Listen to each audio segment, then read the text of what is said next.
சற்று இந்த மார்ச் மாதத்தில் குறைவது போல் ஒரு தோற்றமளிக்கும்.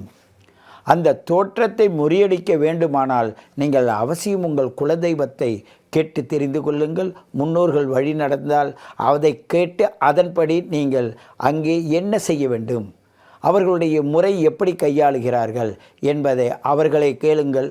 இல்லை என்றால் உங்களுடைய date of birth, time of birth, place of birth கொடுத்து எங்களிடம் கேளுங்கள். அந்த குலதெய்வம் உங்களுக்கு எப்படி இருக்குன்னு.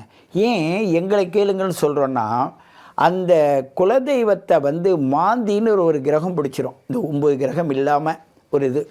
அந்த மாந்தி கிரகம் என்ன செய்யுன்னா, உங்களுக்கு தொழிலை அமைச்சு கொடுக்கறதே மாந்தி தான். அது ஒரு தீய கிரகம்னு எடுத்து சொல்ல முடியாது. ஏன்னு கேட்டால், யாருக்கு எதன் மூலமாக செலவு வைக்க வேண்டும். ஒருவர் தொழில் செய்கிறார் என்றால் அந்த தொழிலை நிர்ணயித்து கொடுப்பவர் அந்த மாந்தி கிரகம்தான். இந்த நவகிரகம் இல்லாத ஒன்று, 10வது கிரகம். அந்த மாந்தி தான் செலவு வைக்கும்.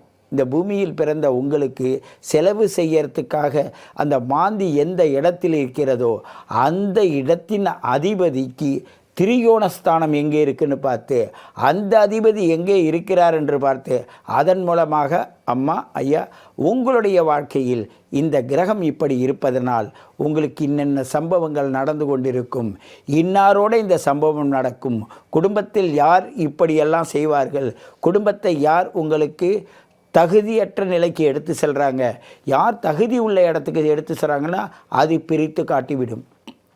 ஏனென்றால் இந்த மாந்தி கிரகம் என்பது இந்த ரிஷபராசிக்கு ரொம்ப ரொம்ப முக்கியமானது.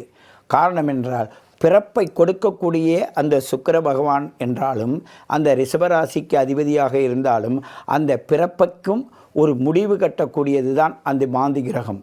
இந்த ரிஷபராசிக்கு தொழில்காரகனாகிய சனி பகவானுடைய அனுகிரகம் அங்கே இருந்த போதிலும், இந்த மாந்தி கிரகமானது 24 மணி நேரத்தில் அது சுழண்டு கொண்டே இருக்கும். அது நீங்கள் பிறந்த நேரத்தை பொறுத்து எந்த இடத்தில் அமர்கிறதோ அதை பொறுத்து உங்களுடைய வாழ்க்கையில் அதிக பற்றுதலை வைக்கின்றதும் அந்த மாந்தி அமர்ந்திருக்க இடம்தான். அதிகமாக பற்றின் மூலமாக அவதிப்படுவதும் அந்த மாந்தி இருக்கின்ற கிரகத்தை பொறுத்து தான். ஆகையினால் அதை கேட்டு தெளிவாக தெரிந்து கொள்ளுங்கள்.